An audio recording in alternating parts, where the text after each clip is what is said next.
Hello. Well, today I'm going to show you how to refill EPSOM cartridge. People will throw their cartridges away when it can be quite simple to refill. You just need to make sure that you've got certain things before you can do it. And the first thing you need to do is get a piece of newspaper, just in case you get any spillage. Place that down on the table. You need a little bit of kitchen roll, just in case you overfill and you want to wipe it off quick.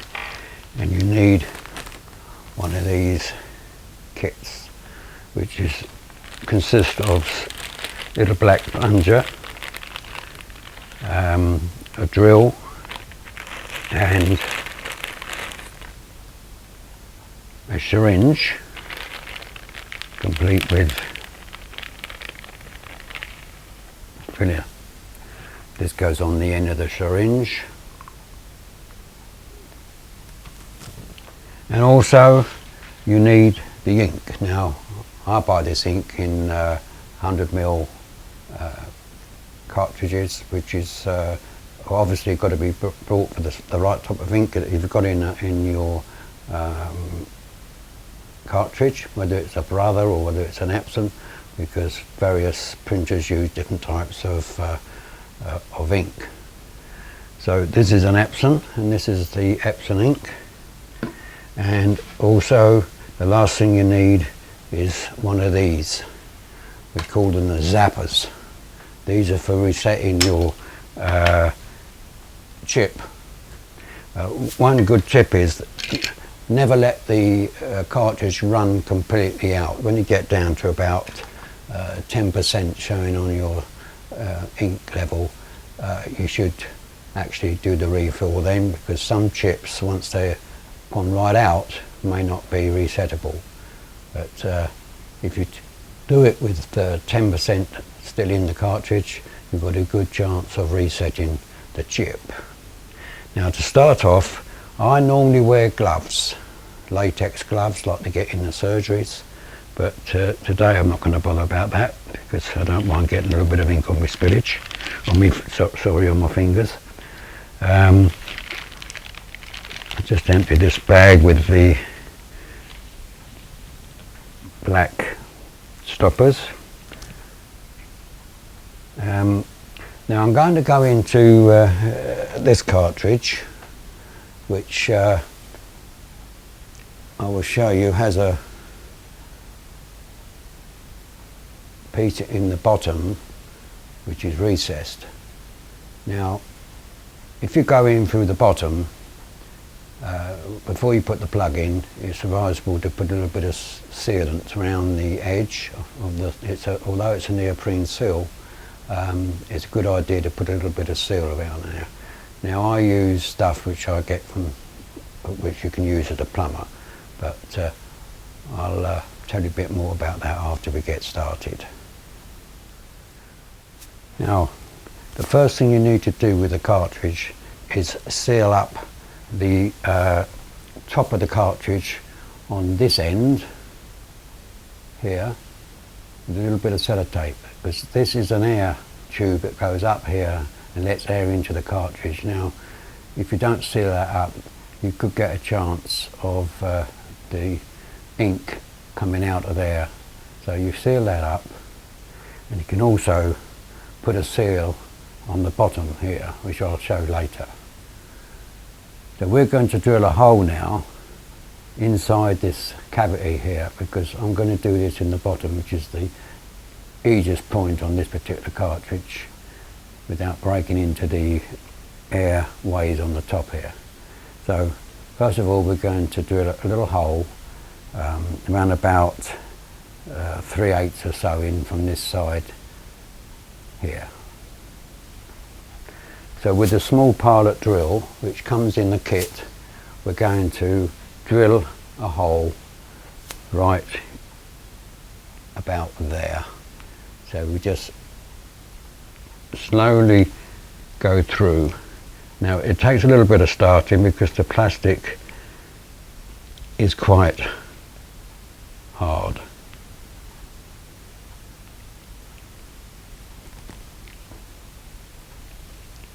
try to feel your way through so that when you feel it go in, you can pull it straight out, still turning it clockwise. This gets rid of the bits that come off plastic, and it doesn't drop it into the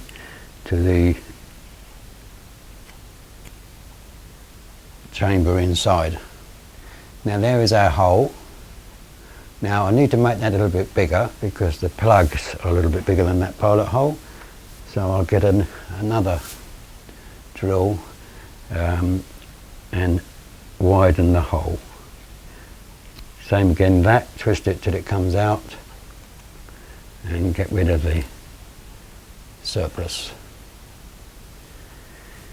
Before we fill it, we try and get one of these little black plugs, and we just put it in the hole. Now this is a little bit fiddly because you're going in the bottom and if you've got small fingers, but you can use a tweezer, but you just need to make sure that that is going to go in, which it does. So now I'm ready to fill.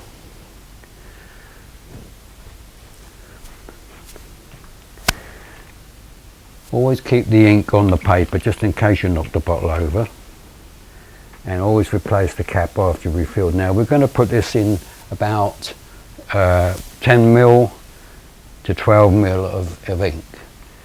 So inserting the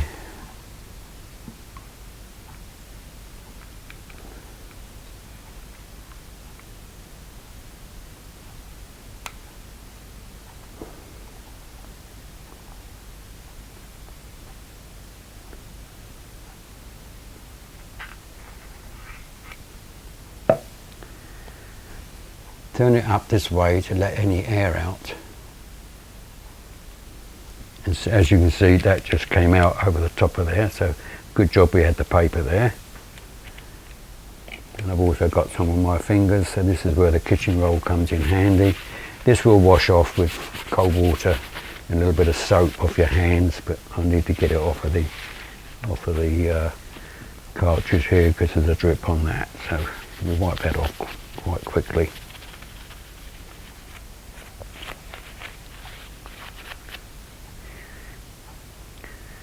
Now with the syringe, we just place this right in and slowly put the ink in.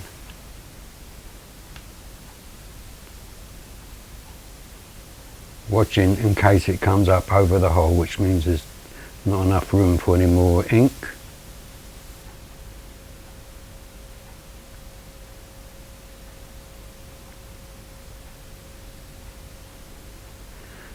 That's it. Put a little bit of paper in there just to catch anything so we can see if there's any leaks afterwards. So that's now our cartridges refilled. As I said before, we're going in the bottom of this, so it's a good thing to put a little bit of sealant round the plug. So I use Fernox, which is made for sealing water leaks around radiators and things. So just a little dab on the end of the seal.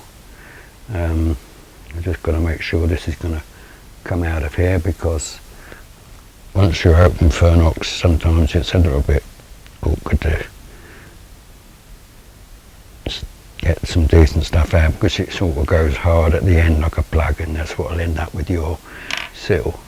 So with the seal, we just put a little bit on the end by just pushing it in the top of the Fernox.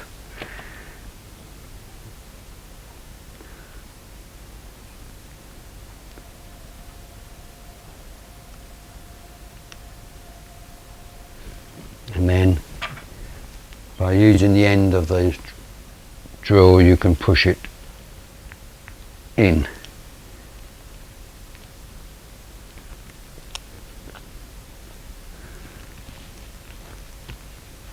It's quite a tight fit, so just take your time and work it down. That's right in now. So this is now right filled in.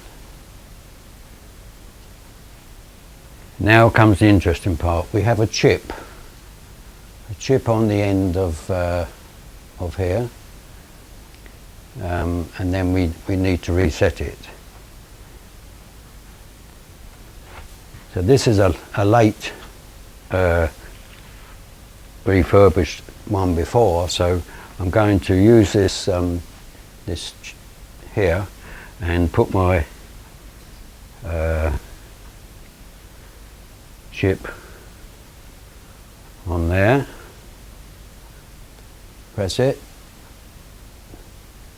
Sometimes they will go green, sometimes they won't.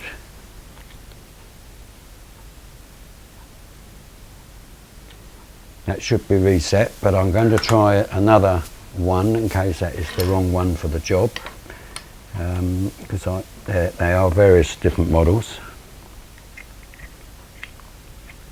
So I'm going to try to see if this one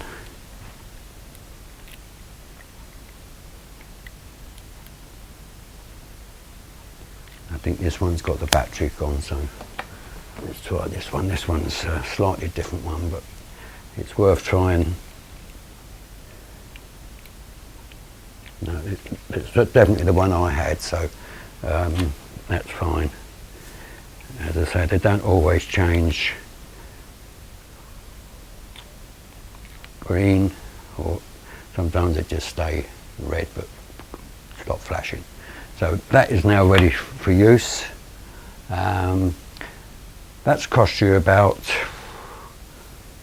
50 pence to refill that. So then all you have to do is put it into your printer. Take off the sellotape that you had around there, and we need to just put a seal on the bottom there until you use it, because it could leak out of there. And that seal is one of these little green ones, and they're a little bit hard to get off the thing because they're so thin and you're not sure which side they are because you can't tell. But I'm going to, here we go, take that off of there and plonk it over the end of the base there. And they're quite sticky, so you need to get it on first time. And there we go. So when you put this into the printer, this printer at the bottom of the printer head will pierce that, and obviously you have to do a couple of loadings to get the ink to come through. But you end up taking this piece of sellotape that you put over the air tubes here off when you get it into the printer. And that's about all there is, really. So have fun. You're not paying 3 or 4 quid for a cartridge, or anything up to 6 quid, and you certainly wouldn't be paying that. You'd be paying a lot more than that if you got it from EPSOM. So, as I say, for a few quid to start you off for the inks, and obviously if you're doing the whole set, you need all the inks, and some EPSOMs have 6 colours, some only have 3 colours.